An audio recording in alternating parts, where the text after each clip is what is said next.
O porquê que a gente te trouxe aqui hoje, né? Exatamente. No nosso podcast, a gente fala de empreendedorismo, negócios e desenvolvimento pessoal. E eu acho que isso é uma das grandes coisas que eu sempre falo, né? Meus grandes bordões. Quando você tá bem no seu corpo, isso quer dizer que você tá bem, você tá se alimentando bem, você tá treinando bem, você tá funcional, você geralmente performa melhor também nos negócios. Você tem uma performance melhor. Eu imagino que isso é uma das coisas que você trabalha lá também, principalmente. Bastante, né? E isso não só para pessoas comuns, mas eu sempre fiz muito preparo de ator, de atriz. Então, que também precisa do quê? Memorizar um calhamaço desse tamanho de um dia pro outro, né? Na sua opinião, tem alimentos que desfavorecem isso? Total. Olha Memória. aí, ó, viu? Total, atenção aí, Atenção. gente. Anotando. Olha só, o que acontece? Hoje em dia, tem todo um estudo dessa parte cerebral nossa, né? Então, tem muitos alimentos que favorecem e desfavorecem a parte cerebral. Uma das piores coisas que geram inflamação no nosso cérebro, envelhecimento do nosso cérebro, é açúcar, que é proveniente também de quê? De grãos e de carboidrato. Então, a galerinha do arroz, do feijão, de muita batata. O problema, gente, não é o arroz e feijão. Tô voltando nesse assunto. Porque senão depois vão falar, então ele não é pode. contra arroz com feijão. Não sou contra arroz com feijão. A questão é a seguinte, tem gente que come o quê? Arroz, feijão, purê e farofa, né? Aí, de sobremesinha, come um quarto de uma melancia. Aí, no lanche da tarde, come uma tapioca recheada, né? De mel com coco, vamos supor. Tudo isso aí é natural. Até agora, É né? isso. Só que aí o que faz? Bombardeio de glicose, que chega lá no teu cérebro, começa a te dar um embotamento cerebral, você começa a aumentar a tua produção de insulina, que é um hormônio natural que a gente produz toda vez que a gente come carboidrato mesmo. Só que esse mecanismo, ele começa A falha? a falhar com o tempo, né? E aí a chegada de componentes importantes lá no teu cérebro, para ele funcionar com exatidão, com plenitude, com foco, com atenção, fica perdida. Não só cai o teu desempenho intelectual, né, de foco, atenção, cognição e etc., mas você fica mais propenso a várias doenças que hoje são comuns. Compulsão alimentar tem relação com esse aspecto de... É como se fosse assim, gente, um diabetes do cérebro, sabe assim? Que hoje em dia já tem a diabetes tipo 3, que eles falam que é o Alzheimer, né? Que é a progressão disso, né? Exatamente. É o final disso. Só que tem outras doenças, além do Alzheimer, do Parkinson, da demência, que estão relacionadas a esse tipo de diabetes cerebral. A gente tem compulsão alimentar, que é uma coisa que eu lido diariamente, o tempo todo, um atrás do outro, na clínica, nos cursos e tudo. E também outras coisas, déficit de atenção, que tá aumentando muito, autismo, que tá aumentando muito, bipolaridade, um monte de clientes tomando remédio para bipolaridade, esquizofrenia, várias doenças já relatadas. Está ficando comum. Estão ficando comuns e tem relação com essas doenças metabólicas que as pessoas estão desenvolvendo. Só que antes o nome dessas doenças era o quê? Diabetes, pré-diabetes, gordura no fígado, obesidade.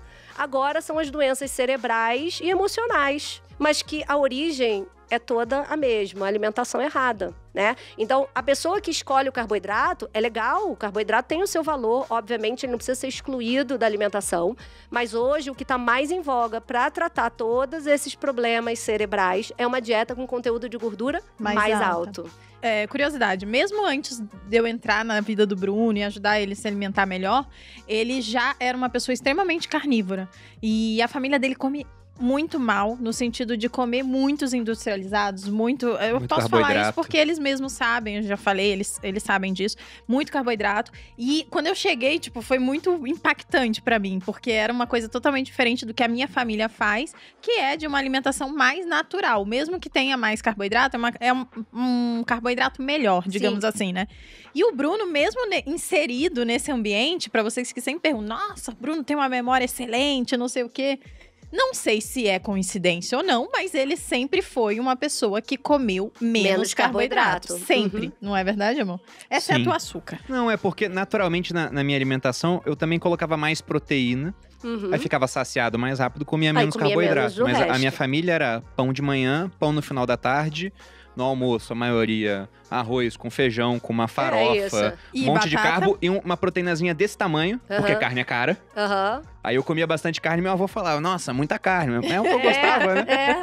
Não que ele deixasse de comprar, mas essa é a tinha sempre a carne ali. Mas ele mesmo, talvez até para que eu pudesse comer mais carne, ele comia menos. Então, no final das contas, eu era a pessoa que tinha maior aporte proteico ali e os outros acabavam comendo mais carboidrato. E então é curioso a culpa é isso. Sua, né, amor? acaba sendo culpa minha.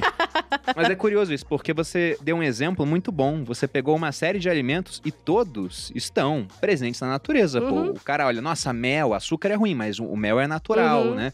Só que não é natural a gente ter acesso a esse tanto de carboidrato de uma vez. Se a gente for voltar pra esse período aí no Paleolítico, ou até depois disso, quando é que o cara achava carboidrato? Eu, quando militar, eu passei um tempo no meio do mato, já fiz sobrevivência na região amazônica, e você não vê uma fruta, não tem uma maçã na Amazônia. A maçã não tem, mas tem banana. Não vai ter banana. Se tiver uma banana lá realmente madura, vai ter um monte de bicho que vai achar banana antes de você. Você simplesmente não acha carboidrato. E aí, de repente, a pessoa vai e bota, sei lá, 500 gramas de carboidrato de uma vez pra dentro. Então, isso, por mais que seja feito com alimentos presentes na natureza, acaba não sendo uma conduta natural. E aí, uma coisa, por exemplo, que eu noto, isso não só no consultório, mas, por exemplo, nos desafios que eu faço, que a galera entra muito pra emagrecer, fazer uma dieta low carb, uma dieta cetogênica, que é esse tipo de dieta com mais gordura e bem pouquinho de carboidrato. Muitas alunas falam assim, PD, impressionante como meu raciocínio melhorou. Sim. Eu não sinto mais sono, eu durmo melhor, eu acordo mais bem disposta. E o meu trabalho multiplicou minha potencialidade. Por quê? Ela entrou só para emagrecer. Ela não entrou pensando em nada disso, né? Isso aí foi bônus que ela levou. Inclusive, uma coisa que eu gosto bastante, uma analogia boa pra gente falar de alimentos doces, né? A própria natureza, ele esconde os açúcares, não é uma coisa fácil. Então, eu sempre falo, tudo que tá debaixo da terra ou no alto das árvores é porque é mais difícil de pegar, então você não pode comer em abundância. Então, se tá ao alcance da sua mão, tipo abobrinha, né? Vagem, né? Folhas, alface, são coisas que nem a natureza quer muito, né? Não tá muito. Então, você pode comer em abundância as frutinhas menos doces, né? Berries e tal. Você pega uma amora lá, essas mais selvagens, silvestres mesmo, elas não são doces, elas são bem ácidas. Né? Exatamente. E aí, falando sobre isso do raciocínio melhor, eu lembro que quando eu comecei a estudar sobre jejum, eu já fazia jejuns naturais, né? Porque eu comia bem, comia menos carboidrato, então você acaba sentindo menos fome, mais saciedade. Você já cortou a parte onde eu te conheci, você era meio um bicho ainda. Né? Eu ainda era um bicho. Mas vamos cortar essa parte. Vamos chegar na parte é isso? A gente vai chegar na parte da alimentação a cada 3 horas. Tá. Nessa parte, a Ariana, e meu Deus, Nossa Senhora. anos difíceis. Quando eu comia muito carboidrato, eu vivia com fome, então eu vivia estressada. E o Bruno falava, meu Deus, não posso deixar essa mulher sem comer, né? Então eu era muito... Domesticada, um bicho domesticado. Vamos dar comidinha Tamagotchi. Lembra que tinha um bichinho que a gente alimentava? Dava as 3 horas, Patrícia, era trocando o chocolate por tempo, assim. Jogava o chocolate, ia pra longe ali. Sim, e aí depois eu comecei a estudar sobre alimentação, né? Comecei a ir por esse caminho de alimentação mais comida de verdade, menos carboidrato, mais gordura natural e tal. E aí eu vi, né? Falei, começou a fase do jejum. Na época era 2018, talvez 17. Não. 2017. Você já tava na internet, 2016. 2017, 16. Aí eu falei pro Bruno, amor, vamos fazer um jejum.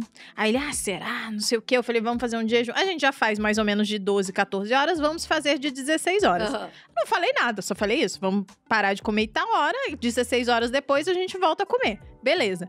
Aí chegou no dia, Bruno fez o jejum, aí ele chegou. Amor, não sei o que tá acontecendo comigo. Eu resolvi todos os meus problemas hoje. Todos os meus problemas. Foi. Incrível. E ele não sabia que era por causa disso. Ele falou aleatório. Eu falei, mas isso é um dos efeitos do jejum. Você fica com a mente mais clara. Porque eu tinha, sabe aquele monte de tarefas que você vai adiando pra fazer porque não são tão importantes assim? Ou até são importantes, mas não são urgentes, seria o melhor termo.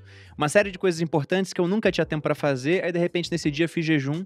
Sentei na frente do computador, fiz tudo. Eu falei, caramba, eu fiz tudo. É bom demais, né? Aí eu falei pra ela assim, nossa, fiz tudo que eu tinha pra fazer, sobrou tempo, não sei o quê, e não tinha comida. Ela falou, pois é. E aí eu pensei, né, correlação não é causalidade, me falei, será que tem a ver com o jejum? Ela falou, eu não ia te falar nada pra você não ficar enviesado, mas é o que falam, um dos benefícios é o aumento de produtividade.